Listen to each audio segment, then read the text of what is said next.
to the flag of the United States of America and to the republic for which it stands, one nation, under God, indivisible, with liberty and justice for all.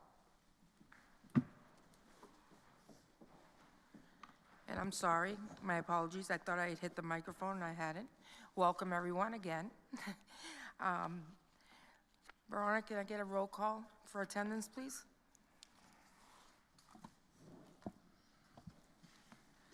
Mr. Gomez Pereira. Ms. Alfaro. Present. Ms. Hernandez. Present. Mr. O'Regan. Present. Ms. Covas Caraballo. Present. Ms. Balderas. Present. Dr. Neville. Present. Ms. Enriquez. And Ms. Cabral. Present. That's 7 in the affirmative and 2 absent. Thank you. Move on to the school committee minutes. Can I get a motion for the approval of the minutes from our last regular meeting on November 13th? Motion. I second the motion. Thank you. We're moving on to the public comment. Is there anyone here that would like to speak at this moment?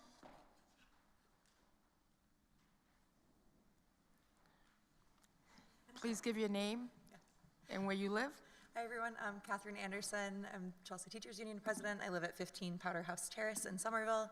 I've also been a special education liaison at the Brown since 2013. I'm just here tonight to speak in favor of the resolution that Councillor Neville's putting forward, or school committee member, Dr. Neville's putting forward. I think it's really important that at this time Chelsea take some time to really reaffirm our status as a sanctuary city, as a sanctuary school district. I know back in 2016, when there were similar election outcomes, students directly expressed extreme anxiety to me, concerns about themselves or their families having to leave the country forcibly. And I think that making sure that we take a minute to really reaffirm to our community that we are here, that we truly welcome and educate all students is important to do explicitly. I also especially appreciate the inclusion of students who are gender nonconforming or gender diverse. It's a community that is growing. I have many more students who identify that way now than I did when I first started teaching, and I'm really glad to see that we're making sure that students feel comfortable expressing their full name, strength, and story to us within our school district. So I just wanted to speak enthusiastically in favor of that resolution. Thank you.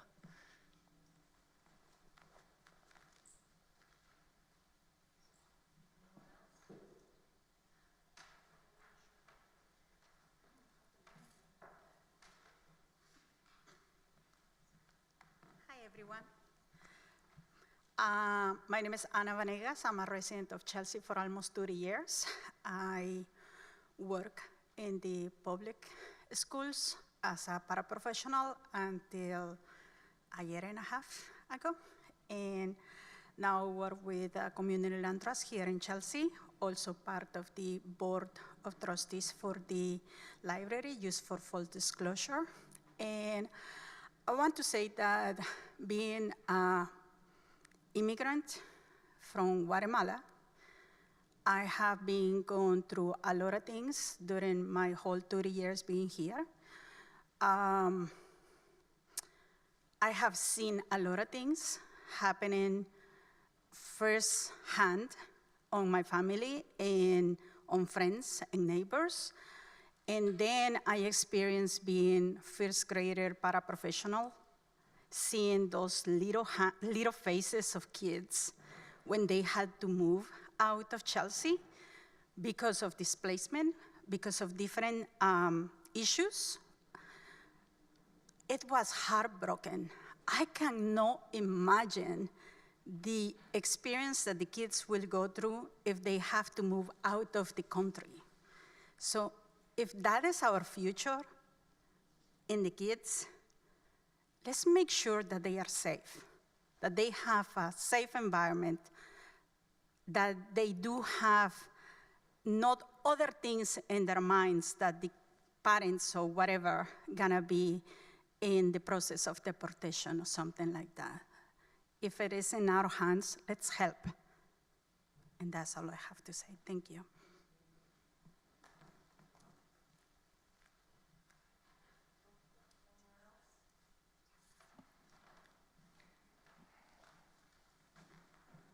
Hi, I'm Andy Fisher. I work with youth in Chelsea, and I just wanted to also express my support for Dr. Neville's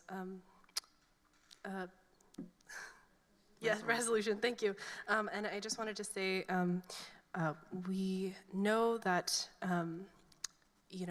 the federal overreach in regards to immigration has a deeply felt impact here, and that youth are impacted by that. And I think it's just important that we do whatever is at our disposal in order to offer protection to the experiences of youth. So I'll just say that. Thank you.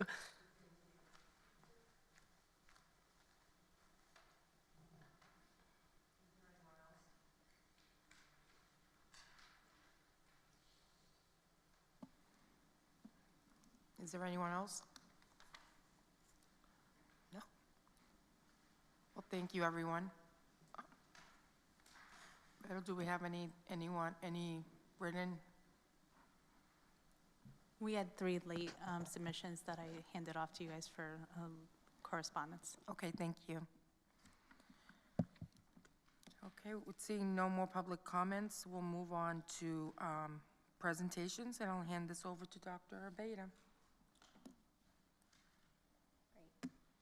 So, I guess I should turn this on. So for our first presentation, it's our Name, Strength, and Story Award.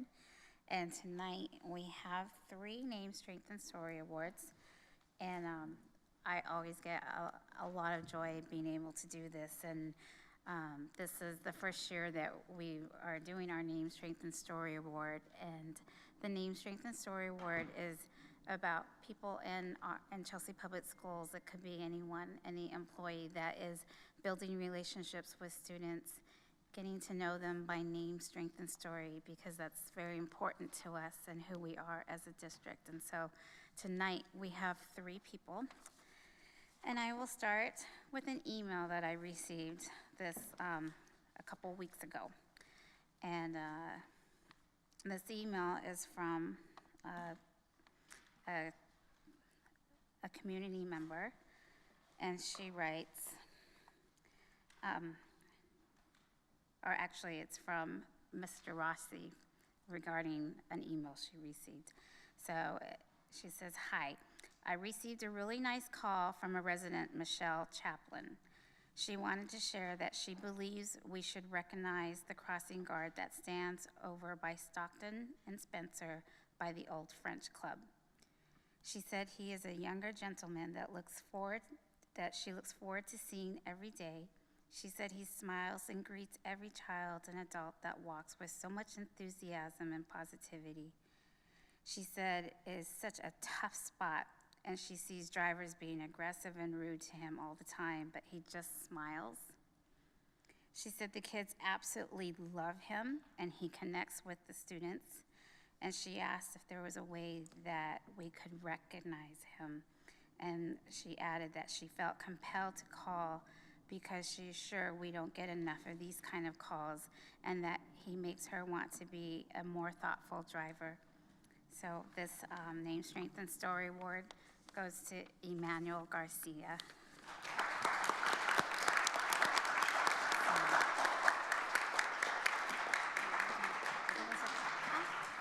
I have to make a comment. I go by there quite frequently, and I have noticed you so often, and he is always so friendly and so good with the kids, and even with the parents. Like, I'm amazed. Every time I'm stopped there, I just stare at you, and I'm like, every time I come by here, he's in such a good mood. He's so happy. I mean, it can be freezing out, it can be raining, it doesn't matter. So, yes, thank you so, so much, because it's a tough job. Thank you. Can we get a photo with you? Thank you.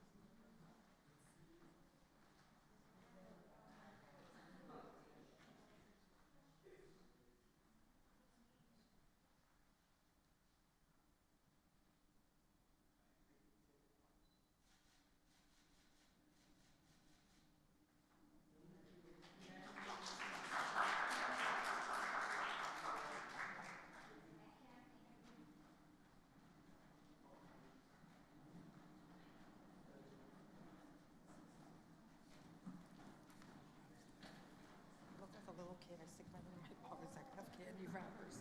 Candy.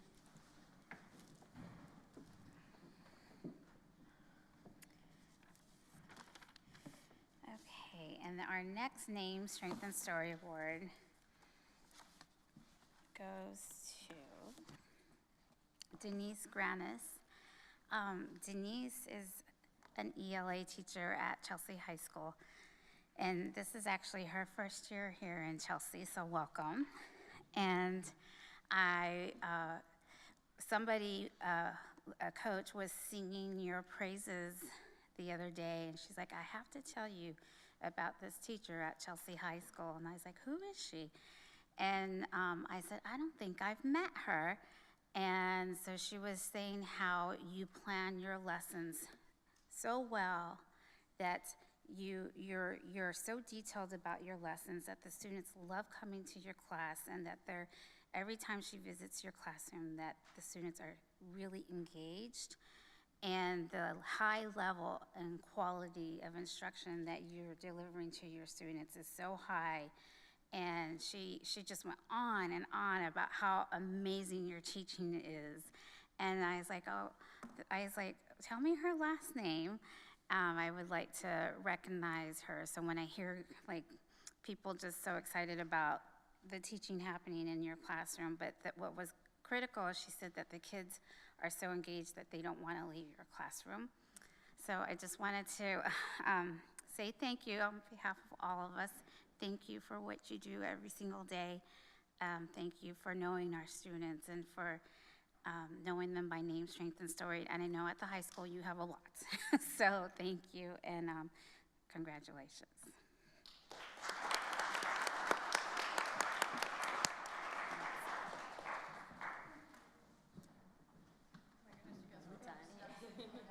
We will.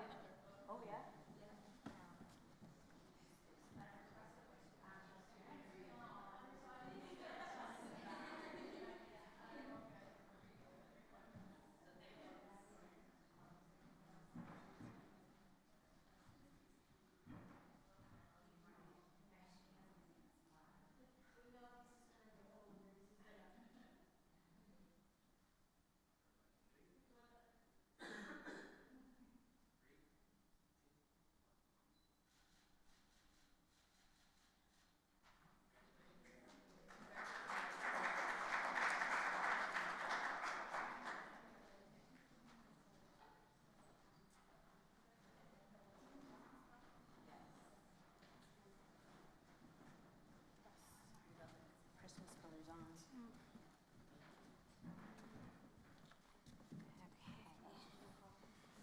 And then I'm looking for our next awardee, but I don't see her. But I'll go ahead and sing her praises. Our next awardee, and this was someone that was nominated by one of our principals, and the award is for Jackie Boyd, and she is our internship coordinator and our La Vida coordinator at the high school. So Miss Jackie goes above and beyond for students and families. When I first got here, or when she first got here last year, she planned a spaghetti dinner for them. And she had a slew of families come for spaghetti. And then she also is a pilot herself. And as a result of her passion for being a pilot, she has shared that passion with her students. And so now at the high school, we have several students enrolled in flying lessons and getting and working towards their pilot licenses. And some of our students will actually have a pilot license before they have a driver's license, possibly. And they have gotten scholarships, and now because of her passion for flying, we have a partnership with Alaskan Airlines. So it is pretty phenomenal. So I wanted to shout out Jackie Boyd, wherever you are, Miss Jackie. We are so grateful for you. Thank you for all that you do for our students, and keep flying high. And we just want to thank Miss Boyd. So.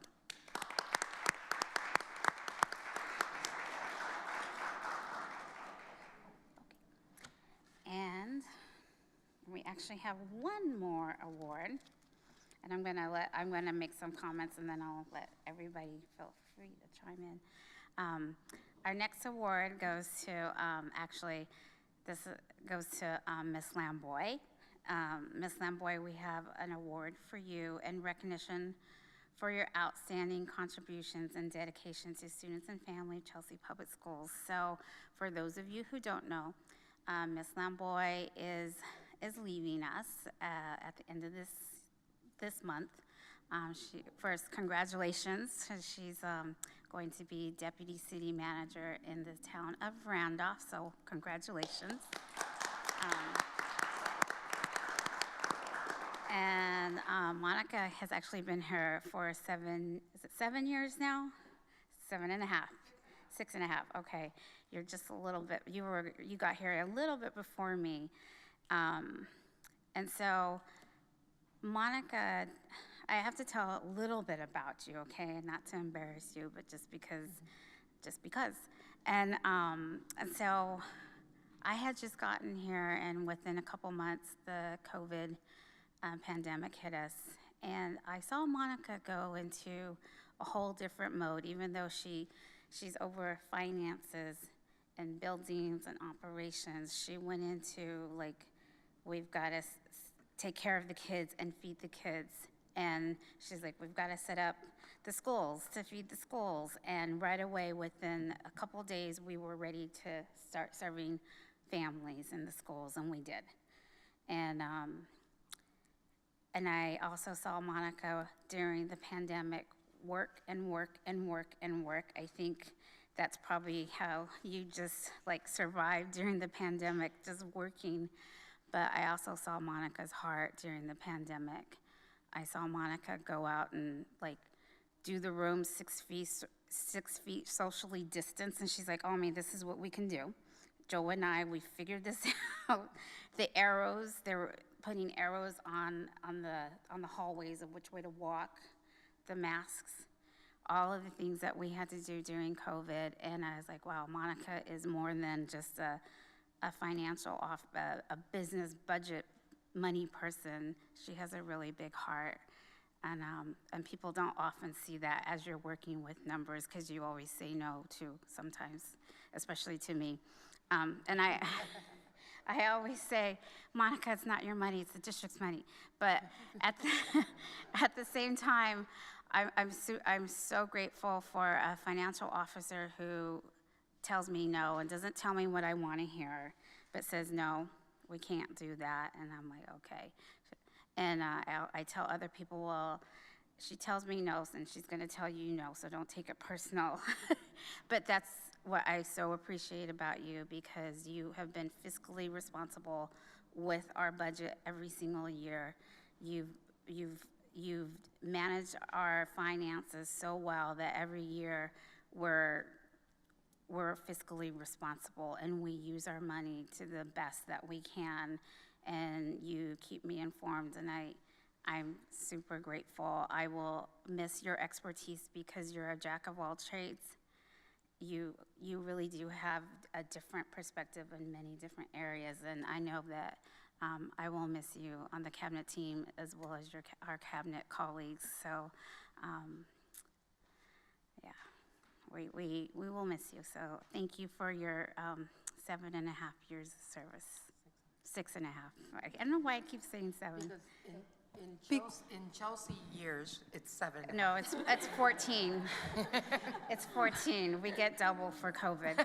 Well, and You realistically speaking, you guys are probably counting the extended hours that you have to work way past burning the midnight oil through budget season and everything else. So that's where the time is kicking in. So I have to tell you, we were, at least I was very nervous when Jerry was leaving. Our last financial officer, who had been here forever. And I was terrified. I said, oh boy, I don't know what's gonna happen. But then Monica came in, and she came in and showed us that she could do it, and that she did it very well, and gave us such detail and could explain everything that we needed explained. And every question we had, Monica never knew the answer. The answer for us was never, I don't know. It was, if she didn't have the answer at that moment, which she usually does, she would find it for us and give it to us. And I think we developed not only a working relationship, but also a friendship. And I wish her the very best of luck in her new chapter, and I know that she will do very well, and you will be very missed. So thank you. I just want to say too that, I mean, since I met you and I became with a lot of questions and you always answer to me, and the way that you explain things, I really, you know, it was very clear, the message. So I really thank you so much for being so open and answer, you know, every time I come to you and ask questions about, you know, building on the high school. So I'm very happy that, I mean, that you get escalated, but at the same time, we're gonna miss you. But we wish you the best. Thank you. Ms. Capra.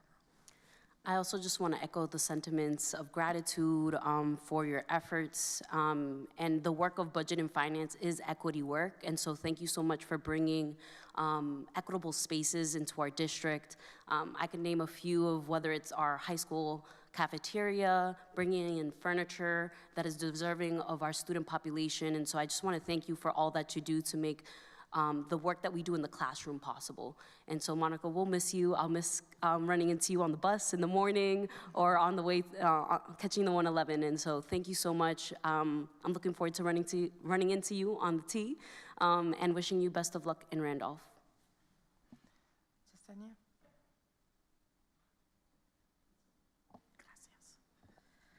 Mónica, te vamos a extrañar. No sé si sabían que ella es bilingüe. Es una tica. We will truly miss you, especially somebody that really understands our community. And this house here, this city, is your home. Feel free to come back. You are more than welcome. And everything that we learned through the process on the budgeting, that you was always ready to listen to the community and then put those reports together. As you know, as somebody that has been here working with this committee for many years, I really appreciate all the time that you put in the patient. Thank you.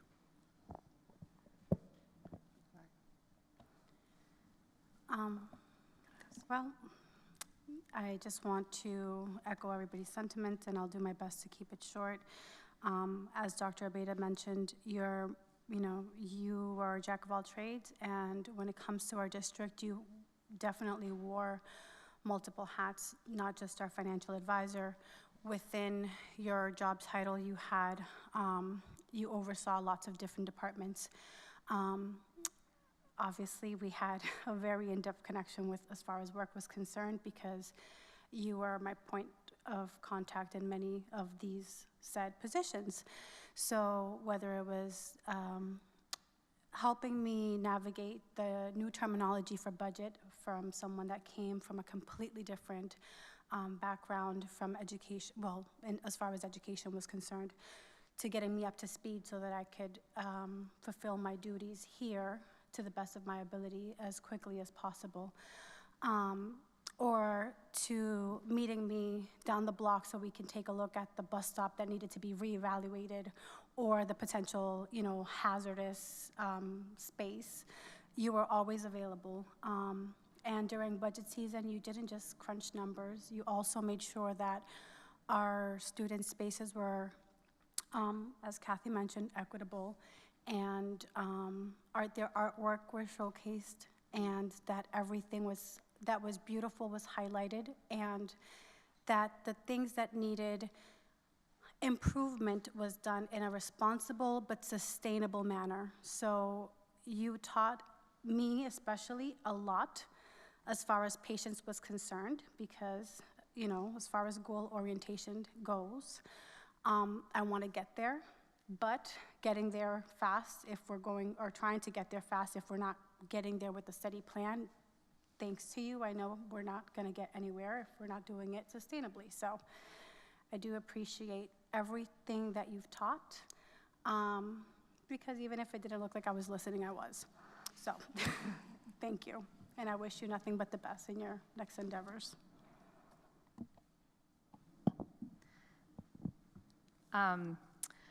One of the first things that I got to do after I got sworn in as school committee is I went to the Chelsea High School library opening, and it really stuck with me all this time how everyone talked so much about what amazing attention to detail you have when you're working on construction projects, and how you're so passionate about making sure every detail in the designs are like just right, which is amazing considering that so much of your job is like something totally different and working with spreadsheets and these huge budgets, but you also have this attention to detail. And I can't believe that, you know, in your time in Chelsea, you've not only had to deal with COVID, but also the ESSER funds and the Student Opportunity Act funds, and the complexity there is just really monumental. And I heard that you had, you know, ambitions to go into like city management and everything. And so I was so excited when I heard that you got this position. And it's also inspirational to me, I think,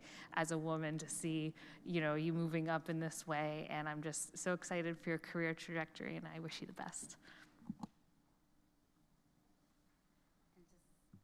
One more thing, Monica has agreed to help us during the transition as we onboard someone, so thank you. And then the attention to detail is something else that I just have to say a little bit about. So oftentimes you'll see pieces of tile in Monica's office or a chair, and I'm like, what are you doing? And she's like, oh, sit down, try it. Look, this is what we're thinking about. And she's got the colors, schemes, and I'm like, that's really nice. And no, she's like, but let me show you this. This will highlight this, the red, you know, and I'm just looking at her and I'm like, yeah, that's wonderful. But it's, to Monica, it's the arts, right? It's the beauty of it. And so I'm convinced that one of these cafeterias needs to be named after you. So, but thank you for being so attentive to detail too. But it is, that's why I say jack of all trades, because it's the this, it's that, and now it's like, she's like, can I stay on and kind of help with the design of County Road? And I'm like, yeah, absolutely. You can be our advisor. We would love to have you help us continue with that. So I'm just grateful. So without further ado, we do have a little something for you right now, just a little.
And just two more things. Very important, though. So this is our last official school committee meeting, of the year. And it caught me off guard, to be quite honest. But we do want to say thank you to our, first, our vice chair, Kati Cabral. Kati, thank you for your service. Being the vice chair and chair of school committee is a little bit more responsibility. So you have to deal with a little bit more. So I just wanted to say thank you. You're welcome. And we have some flowers.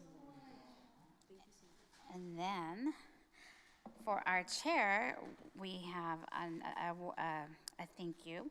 And Anna, thank you for all that you do. I always get to have a special relationship with the chair because there's just so much work and communication that happens between the superintendent and the chair. So I've gotten to really know you more this last year, and it's been a pleasure working with you in this regard. So thank you so much.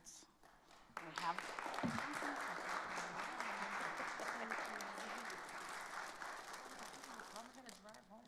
And we do have a little plaque that's coming as well. Well, can I share a little story? We were wanting to make sure they were fresh, and so our boys actually picked these out for you. So Malik and Sully, you guys did an amazing job. Thank you. I said, not the daisies. So that is all I have. Oh, and now we will move on to success indicators. Dr. Blake Canty could not be here tonight, so Mr. Hossein is going to do our success indicators.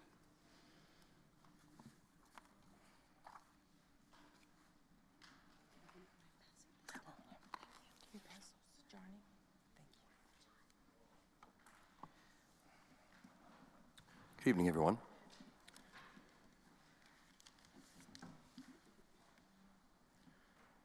So we'll start off tonight with our attendance. District-wide daily attendance rate will be 95% for the district. November's number looked very similar to October's, if not a little bit up across the board, especially first grade through 12th grade, including as well as our kindergarten and pre-K. And our year-to-date, as of right now, remains equal, if not a little bit higher than what we saw in 2024.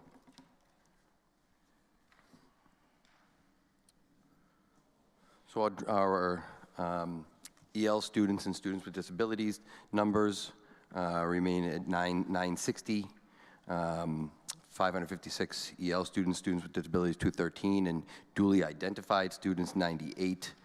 We see the number dropouts 9, 29, 3, and 3. You see the percentages down at the bottom.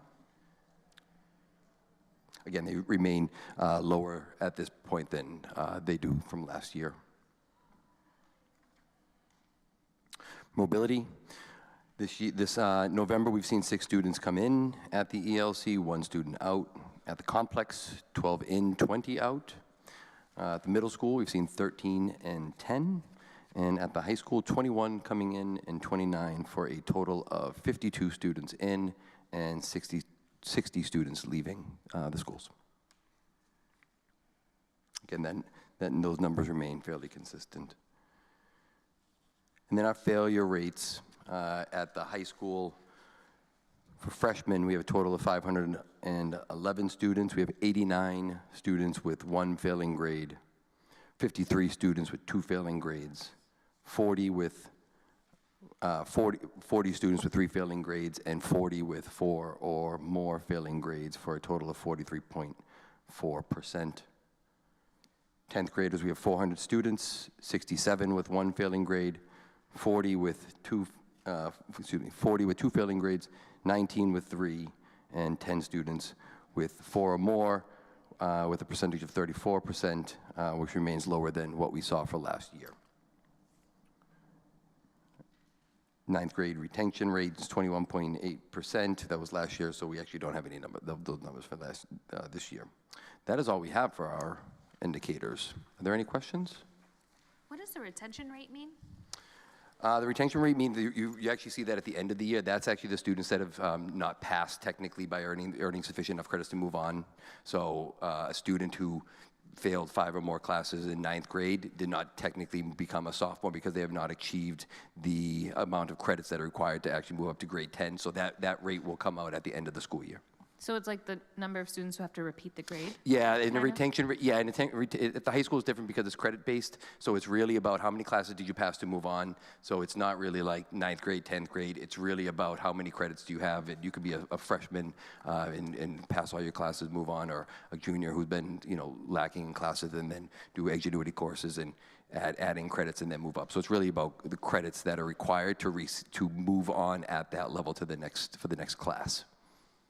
So it's the percent of students who did not have enough credits to move into the next grade? Correct. Okay. Yep. Any other questions? Excellent. Nice and easy. Thank you. Thank you.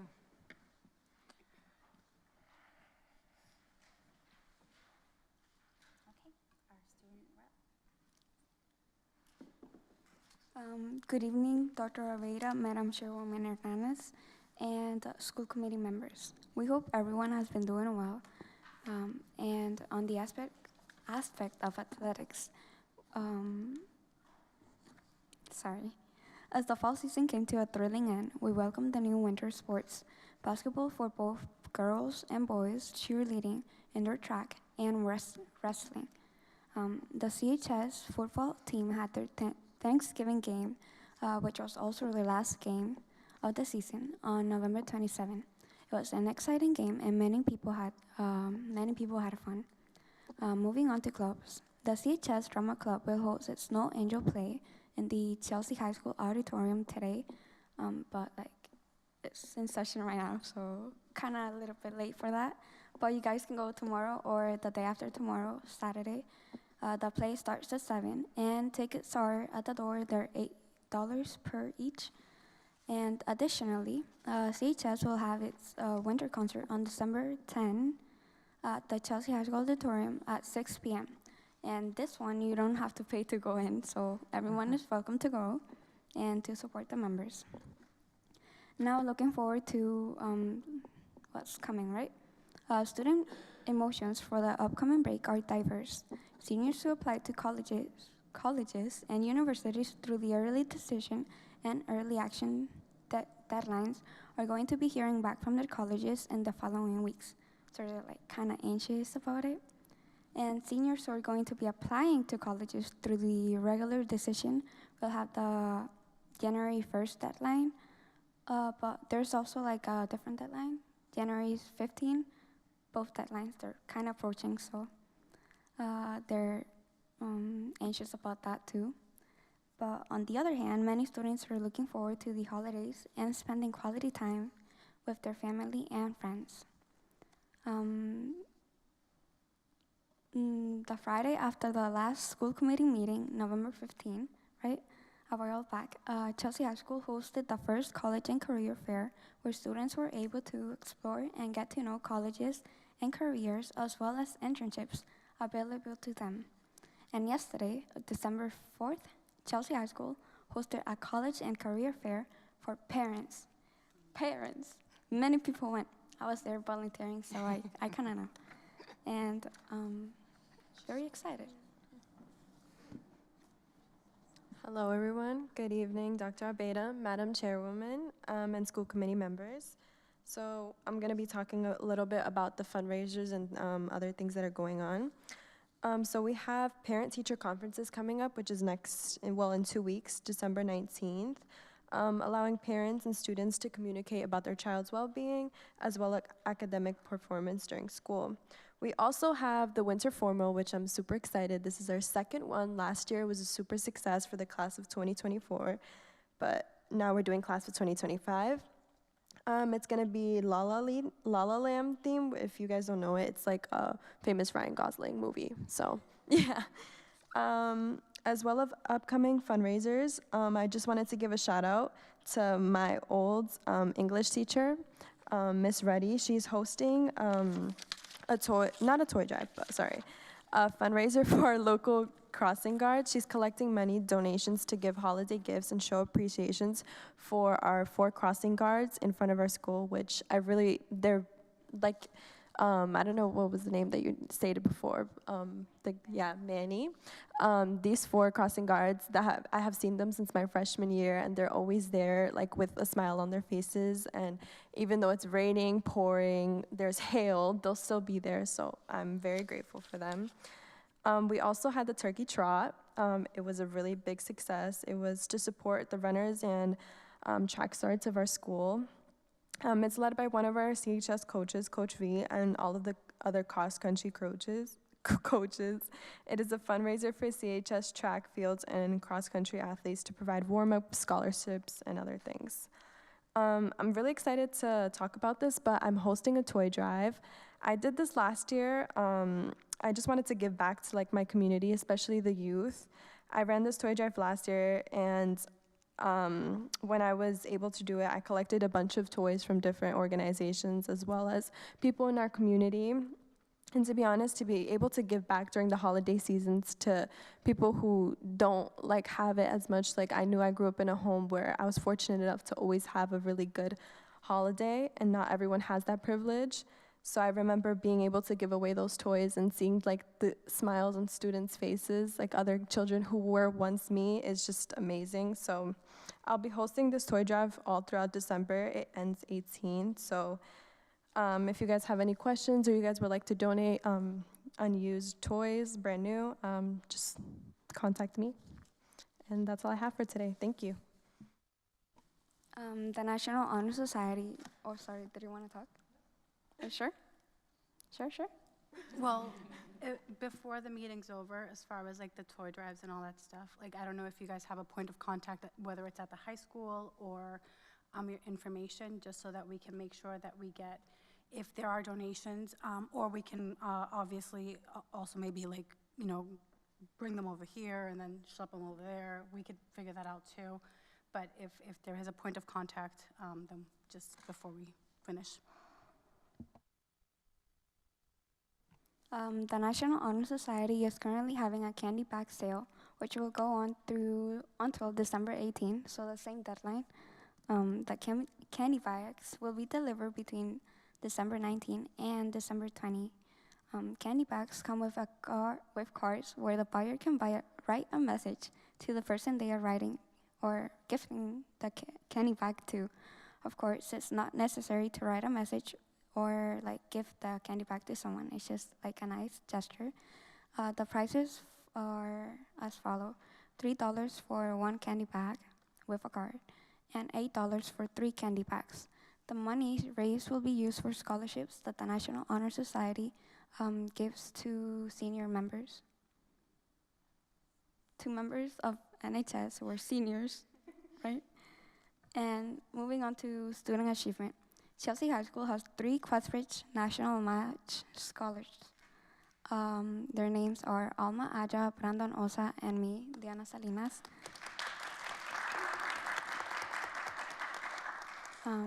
They were successfully matched with Tufts University, Wallisian University, and Amherst College, respectively. We have received a full 4-year ride to the matched universities.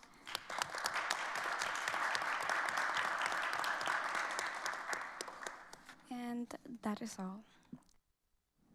Can I make sure I heard that correctly? You are going to Amherst College? Congratulations.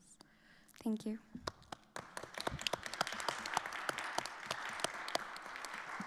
Full scholarship? You said 4-year scholarship? Good for you. And then you said you were at the career fair at the high school? At the college career fair? Can you explain a little bit about that, just so that we have a little context? Yeah. In a nutshell? Yeah, sure.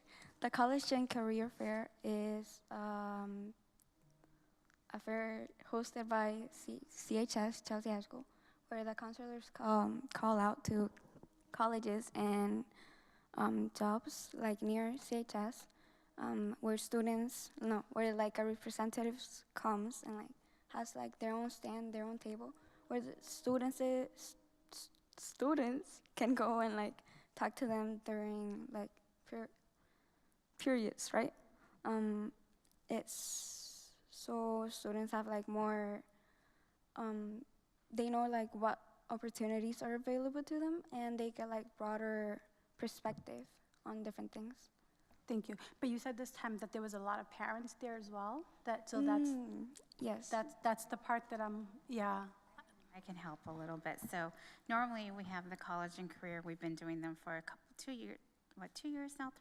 2 years now. And it's been during the day. And so the kids will rotate through the day in and out. But then this year, Jackie Boyd and Jackie Kabarchi, the Jackie Squareds, we call them Jackie Squared, they worked on, they really pushed to have this in the evening because they wanted to reach more families and adults and parents. And so that happened, it was this week. It was yesterday, and both Jackies were saying we're real excited to have this in the evening because it'll give an opportunity for the families to come and the parents to come. So we had a huge turnout with families that came and met with colleges and all and careers. So that was new this year.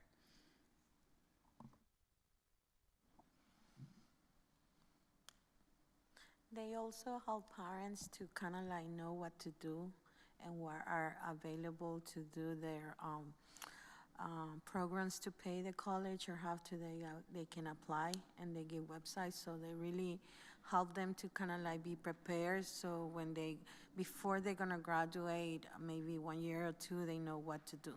So it's very helpful.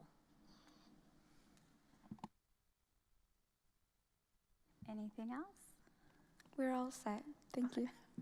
Thank you. Actually, one more comment. I didn't get to say something for Ms. Granis, but I just wanted to say, like, I appreciate her a lot as a teacher. She first came here and she was super, like, nervous, and she kept saying how, like, this is her first year, so she's not familiar with, like, the curriculars of Chelsea High School, but she came and she's such a strong teacher. She makes the curriculum fun to engage with. Like, I know I have fun. Like, she makes games on, like, Fridays. We have, like, I'm not a big fan of poem, but she got me into, like, being able to write my own poems. She even does her own poetry class after school on Wednesdays. And, like, having a teacher who, like, cares about our, like, well-being is, like, just such a pivotal moment in my life, because I feel like not a lot of people get recognition for that. So I just wanted to say I appreciate her, not only as a teacher, but a human being as well. So thank you, Ms. Granis.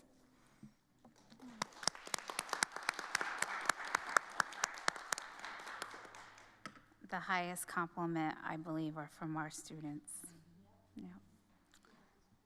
Yes, great.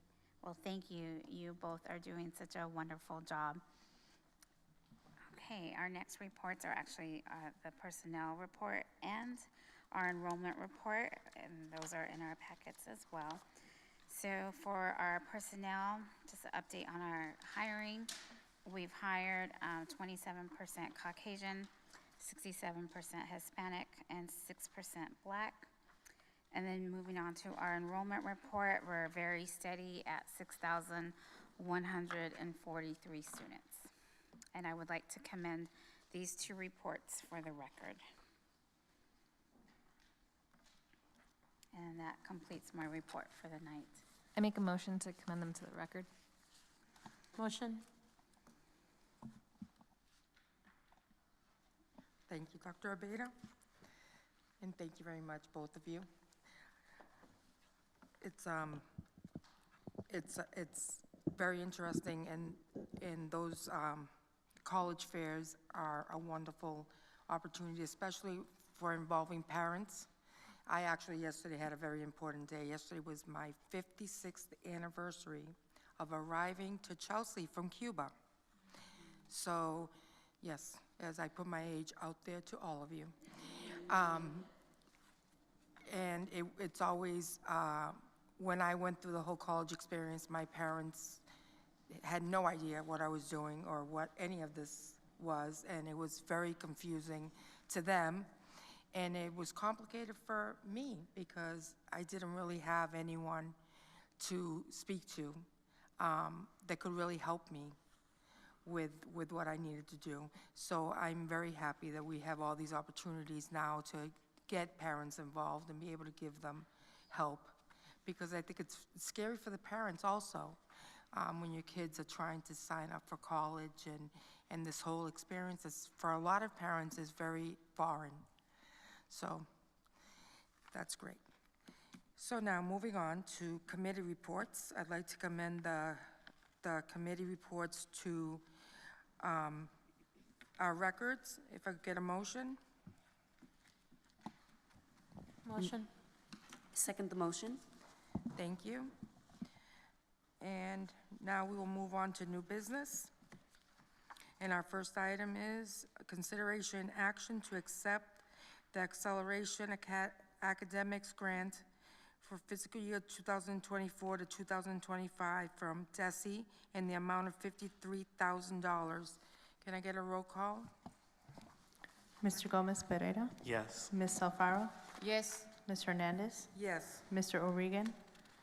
Yes. Ms. Covas Caraballo? Yes. Ms. Balderas? Yes. Dr. Neville? Yes. Ms. Cabral? Yes. That's 8 in the affirmative and 1 absent. 8 in the affirmative and 1 absent, motion carries. Consideration and action to accept an award of $50,000 in private grant funds for the REACH program, fiscal year 2024 to 2025. Can I get a roll call? Mr. Gomez Pereira? Yes. Ms. Alfaro? Yes. Ms. Hernandez? Yes. Mr. O'Regan? Yes. Ms. Covas Caraballo? Yes. Ms. Balderas? Yes. Dr. Neville? Yes. Ms. Cabral? Yes. That's 8 in the affirmative and 1 absent. In the affirmative, 1 absent, motion carries. Consideration and action to accept an award from the Mass Cultural Council Creative Projects for School Program in the amount of $5,000 for fiscal year 2025. Can I get a roll call? Mr. Gomez Pereira? Yes. Ms. Alfaro? Yes. Ms. Hernandez? Yes. Mr. O'Regan? Yes. Ms. Covas Caraballo? Yes. Ms. Balderas? Yes. Dr. Neville? Yes. Ms. Cabral? Yes. And that's 8 in the affirmative and 1 absent. 8 in the affirmative, 1 absent, motion carries. Next item, consideration and action to accept up to $514,750 for fiscal year 2024 to 2025 from DESE for the English Learner Education Support Grant. Can I get a roll call, please? Mr. Gomez Pereira? Yes. Ms. Alfaro? Yes. Ms. Hernandez? Yes. Mr. O'Regan? Yes. Ms. Covas Caraballo? Yes. Ms. Balderas? Yes. Dr. Neville? Yes. Ms. Cabral? Yes. That's 8 in the affirmative and 1 absent. 8 in the affirmative, 1 absent, motion carries. Sure.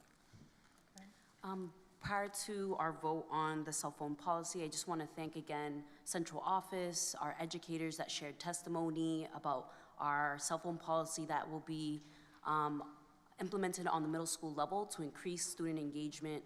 And I look forward to seeing the positive impacts of this policy to ensure that our students are present in their learning and continuing to engage in their rigorous learning. So wanted to just name that before we voted on this next policy. Thank you. Consideration and action to approve the proposed secondary cell phone policy. Can I get a roll call? Mr. Gomez Pereira? Yes. Ms. Alfaro? Yes. Ms. Hernandez? Yes. Mr. O'Regan? Yes. Ms. Covas Caraballo? Yes. Ms. Balderas? Yes. Dr. Neville? Yes. Ms. Cabral? Yes. That's 8 in the affirmative and 1 absent. 8 in the affirmative, 1 absent, motion carries. Next item, first read of resolution affirming Chelsea Public Schools status as sanctuary district that welcomes and educates students of all immigration statuses and gender identities expressions. Would you like me to read this? Yes, Okay. I was just going to say it. So the resolution reads as follows. Whereas the 2024 presidential contest led to the election of a candidate whose campaign promised to deport millions of immigrants currently living in the United States, undermine the rights of LGBTQ plus students, and dismantle the U.S. Department of Education. And whereas Chelsea Public Schools is a gateway school system that welcomes and educates all students. And whereas the City of Chelsea resolved on June 4th, 2007 to go on record as a sanctuary city, to not initiate or welcome raids that are not related to public safety and other heinous crimes, and reject the use of the word illegal and alien to describe any human being. And whereas students have the inalienable right to be given equal access to quality education and have their identities respected and affirmed regardless of their national origin, immigration status, family members' immigration status, sexual orientation, or gender identity or expression. Now, therefore, be it resolved that Chelsea Public Schools goes on record as a sanctuary district, supports and reaffirms the City of Chelsea's status as a sanctuary city, and reiterates its commitment to safeguarding the rights and well-being of all of our immigrant families. And be it further resolved that as a sanctuary district, Chelsea Public Schools and its personnel will not voluntarily cooperate in any immigration enforcement action, including sharing information about students and families' immigration status with any immigration agent or agency, providing assistance to ICE in the enforcement of federal civil immigration law, or permitting ICE access to CPS facilities or personnel, except in the rare instances in which CPS is provided with a criminal warrant. And be it further resolved that Chelsea Public Schools declares its commitment to welcome, affirm, support, and educate students with diverse gender identities, expressions, and sexual orientations, including transgender and non-binary students.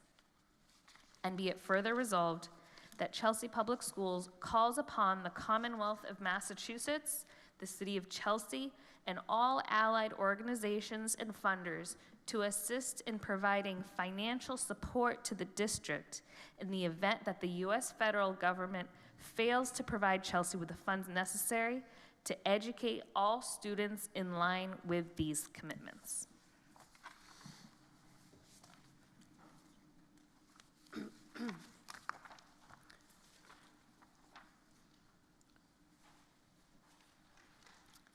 Does anyone have any comments, or would you like to hear about why I proposed this? Okay, I'll start. Chairwoman, thank you so much for putting this on the agenda tonight. As we all know, the presidential election this year is difficult for Chelsea because of the president who was elected promised to deport as many undocumented immigrants as he could, and that is going to have a big impact on Chelsea if he manages to do that. So I thought that it was important to publicly state and reaffirm our commitment to our families, because we all know that making undocumented families feel safe and welcome is really important to the health and well-being of our city as a whole, because when people feel unsafe, then they will hide. They will hide from the services and supports that are meant to help them. They won't ask for help if they're being mistreated by landlords. They won't enroll their children in schools. They won't access health care, et cetera. So that's why I think it's really important to put this out publicly, and also because of the heightened rhetoric, even more heightened than in 2016, around transgender students. I thought it was also to tell our trans students that, we commit to welcoming and affirming their identities. And most importantly, we know that there's a chance that the incoming president is going to try and dismantle the Department of Education, and we get 15% of our budget from the federal Department of Education. We also know that there's a chance that he's going to try and attach strings to these grants, saying things like, you don't get this money unless you cooperate with ICE. You don't get this money unless you discriminate against your trans students. And what are we going to do in that situation?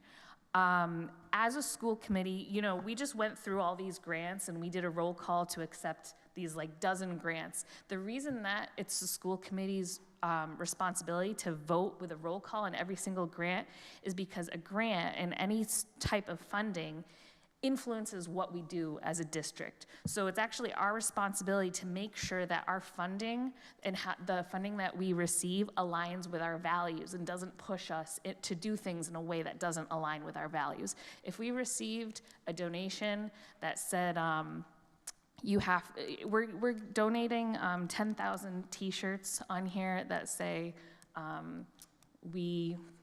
we hate grilled cheeses, but we really like grilled cheeses, then we would vote that down, right? So that's why we do that. And so I think that it's because this is such a real possibility, we need to state this publicly because I don't think that the state of Massachusetts is prepared for that situation. I don't think that I think that we need to start this conversation and we need to call upon the state to set, because in the past couple years, the state has been saying we don't have enough revenue. They've been cutting taxes on certain streams of revenue, on the estate tax, on, you know, taxes for large corporations and such, and they've been cutting services as a result.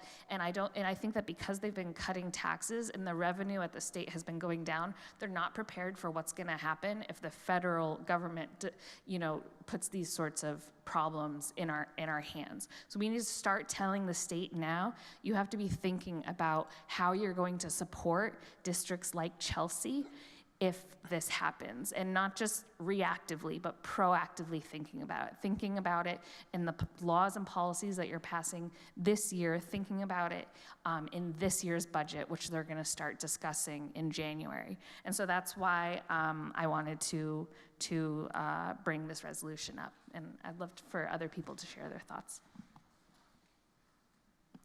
Does anyone else want to? Yeah, I'm happy to jump in really quick. Sarah, thank you so much for putting this together and sharing your thoughts with us. Wholeheartedly agree with your analysis, and we need to be proactive. What I would encourage, folks that are in the room, not only just holding institutions accountable, right? Like not just like us as school committee members, but also city councilors. If they're also not in line with something, let's say your values, whether they're reflected in this resolution that we are discussing right now or something else, apply that pressure, because that's literally how change happens. I will also say that we should not be waiting for any sort of politician to come and save us, because that will just never be the case. So I encourage people to organize, create community within your own community, create mutual aid networks, right? So like there's still time, this man has not been sworn in. You have the opportunity to make sure that there's a procedure to follow in case we do get to that point where we start seeing massive deportations, whether that's at bus stops, hospitals, schools, churches, or any of those other things. So hold your politicians accountable. You can do that through voting and encouraging, the people, their constituents, talking to other constituents to mobilize in that way, and also organize within your own communities and build coalitions. That's what I would say. Thank you so much, Sarah. I just wanted to say too that if what Johnny says is very important, we have to get together, and we also have to bring it to the state level, because like you say, Sarah, they're gonna start doing in January, and they would like to hear our voices. If we don't go and talk and make sure they can hear our voices there, and we don't get together, the more people get together, the better they're gonna hear us. We're not gonna do nothing. So it's not only in the city, but also statewide. So we have to really go there and fight for our rights. And I know this is something that is not gonna be easy, but at least we fight for it and we work together, we're gonna make a difference. So thank you for bringing this up in this manner. I also want to point out that since the election took place, the school department has issued out a statement reinforcing our position and our commitment to our families to, ensure that they're safe within our buildings. The police department has also done the same, as well as our city manager. I would be interested, rather, before we go ahead and take this any further, to both seek legal counsel to make sure that everything that we're doing, because if we, Monica's still here, and it doesn't pertain specifically just to this, but if we went ahead and had a conversation about everything that's on the chopping board potentially come January, if we're gonna have something like this come up and we're gonna be mobilizing, I wanna make sure that we're covering everything on the board, because it's not, these groups are beyond important, obviously, but we're looking at Title I grants, we're looking at IDEA, we're looking at our absolute most vulnerable populations. So I think it's important right now to reinforce the fact that the uncertainty that everyone is feeling, it is absolutely, everybody's gonna feel it in different, at different levels, right? There's gonna be food insecurity, there's gonna be home insecurity, housing insecurities, our freedom of expression to a certain degree, and also the amount of information that we're gonna be receiving, how we're receiving it. We have to be very responsible with all of that. So, yes, we have to hold everybody very accountable within their positions. So everybody has to be doing their due diligence, but again, my first concern is everyone that's at our tables, what role are we playing when we're coming up to bat and we're sitting at these tables? What resources are already available to our members in our community, and how are we letting them know that they are supported? When our children, when our faculty and our educators are in those buildings, they are safe. This is how you're safe, this is what resources you have towards you, and these are the policies, and this is what we're doing to ensure that that is, going to give you that blanket of protection. And if it's not there, then I would like to come back and have a subcommittee and go ahead and make sure that we're writing those in or looking into seeing how we can go ahead and do that. But because of the nature and the magnitude that we're looking at, I would like to, I don't know how we would, if this would be a Cheryl or Rebecca or our legal counsel, or how soon we could do that. I know that this is just the first reading, but I would be interested in maybe also having a full possible meeting before our next reading with everyone that would be involved. I believe it would probably be Cheryl, would be the legal aspect of it, right? It would be Cheryl. Rebecca, I don't think has the expertise that we need for this. But we can also discuss this in a subcommittee or in a committee. We can discuss what I had discussed with Sarah, that maybe a committee where we could evaluate all this and get some advice, whether it be political as well as legal, to get both sides of the coin, per se, on this resolution, and then move on from there. But does that sound like sorry, but before we move on, if we could just also, because she has raised the concern, and it is a valid, just to raise the awareness, if there's any way, I know that I think I got the text with the original memo and letter of communication. If we could also just, reassure our families via, what our current protocols in place are as we are working through this, just to kind of provide that extra layer of reassurance, just like the concerns are valid, also so that the staff could also know, when you're dealing with these circumstances, just also, this is the added layer of support, this is how we're trying to support you, and if there's anything else, these are the outside community resources that are also here for everyone, and this is how we're working as a community, because this is not just a Chelsea Public Schools, issue. We are a sanctuary city. So this is going to be, you know, it's literally going to take a village. I'm sorry, Johnny, I'm sorry. But Jasenia. Yeah. Thank you. So just a little background, when you read the 2008 January, I was one of those organizers that was organizing to pass that resolution in the city of Chelsea. That resolution came about the huge raid on the Bianco factory in 2008 that deported a lot of families from Guatemala, El Salvador, a lot of Quiche families that were breastfeeding, that were separated from their parents. So we saw that Chelsea was really vulnerable. So we talked at that time with Roy Avellaneda, with Rosanne Bongiovanni, and all of the people that was at the council. But I'm not gonna go through the whole timeline, but then 2016, you might recall that wave of Central American children came, and a lot of the parents, like when you mentioned, a lot of the parents were afraid to even bring the kids to school. A lot of the teenagers at the high school were targeted as gang members. I would say that this is just very symbolic, and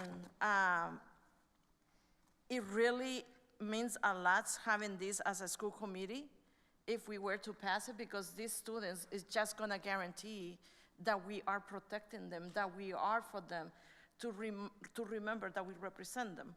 And I will say that in terms of resources, I can say, because I was also one of the creators when I was working at La Colaborativa with Gladys Vega on the humanitarian crisis plan.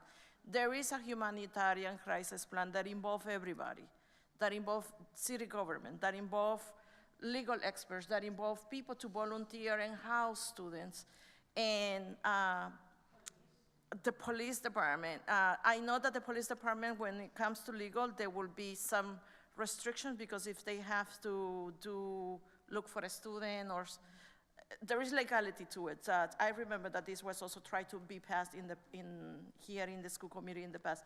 You've been the oldest and I here, and our co-fellow that is not in today, Lucia. But I will say that the kids in the city of Chelsea, if you are watching parents, there has nothing to be feared. We are here at one community. Everybody's gonna be protected. No fear should be in your hearts. You can go do your shopping. You can go and bring your kids to school. There is a plan in the city of Chelsea.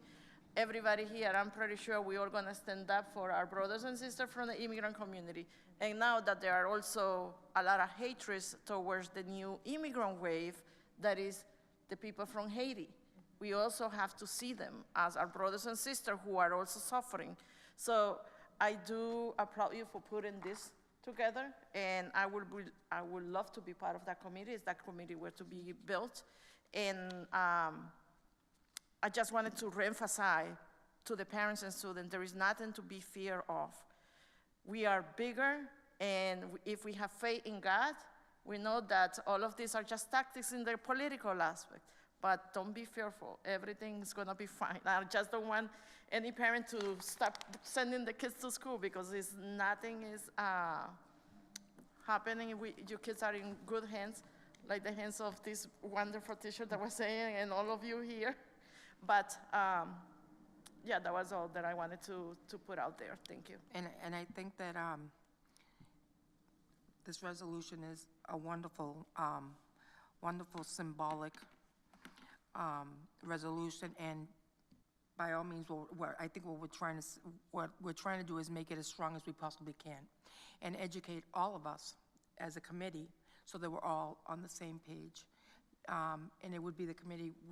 I would like to see all of us forming this committee, so that we can all hear the same things, process the same things, and make this resolution as perfected as we can. Is my target, I think, our goal as a committee. So thank you for all your hard work on this, Sarah, and we will work on getting this perfected and get it out there, and make sure that all of our kids know, and families, that we're definitely not leaving you standing alone. Chelsea is small but very powerful. Small but powerful. Yes. If I can add one thing too, and our mission statement, and I know our CTU president mentioned it tonight, and it's mentioned in the resolution, and there was a reason for it.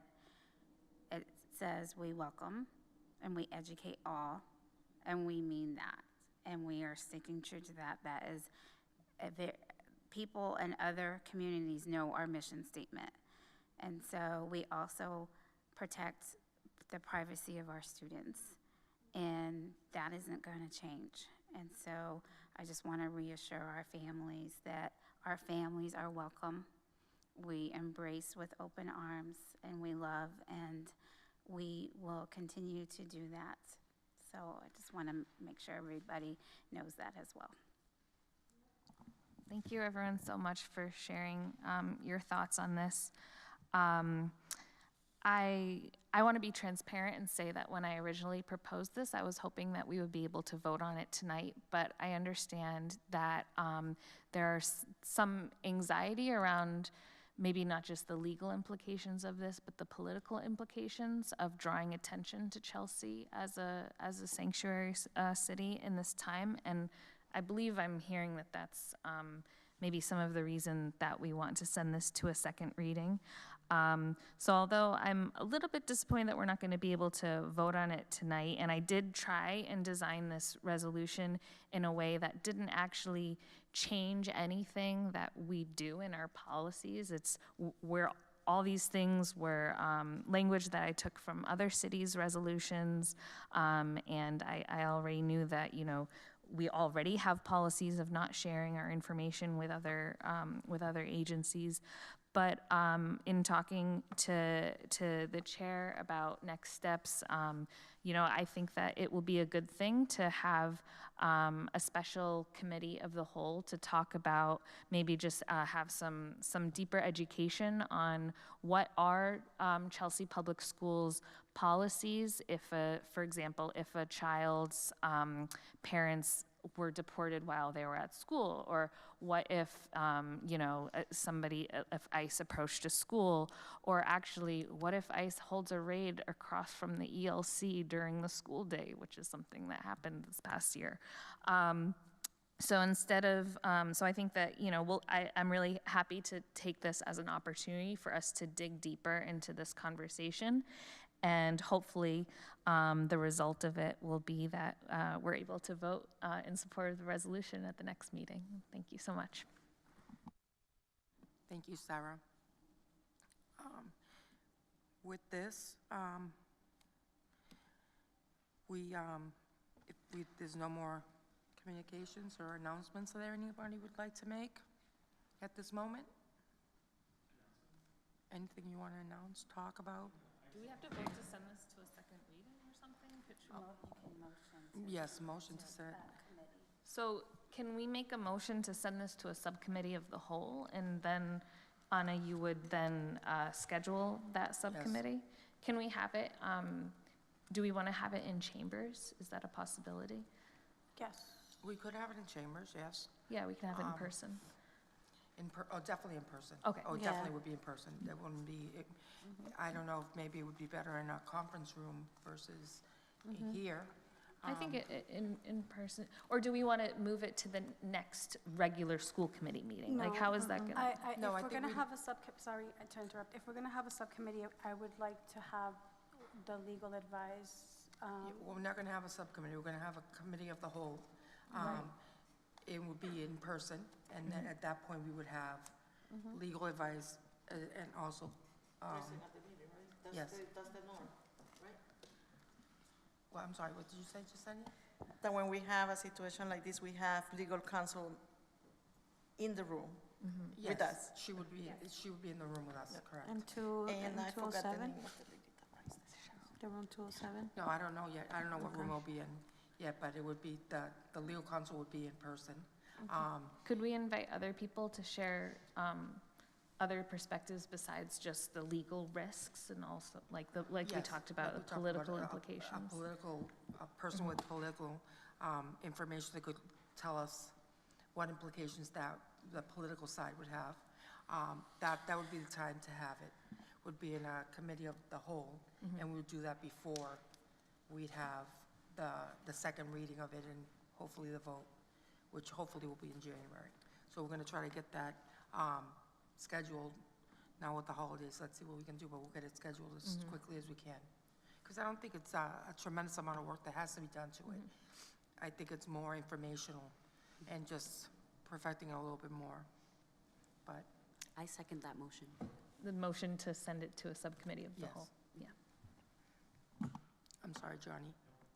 That was essential, like logistics, so. Yes. Just wanted to say congratulations again on matching through QuestBridge. To you and all of the other QuestBridge students and all of the other students that may have received acceptances already. I know that applying to college isn't easy. And yeah, put in that work for the rest of the school year, and it'll be a great 4 years. Best of luck. Thank you.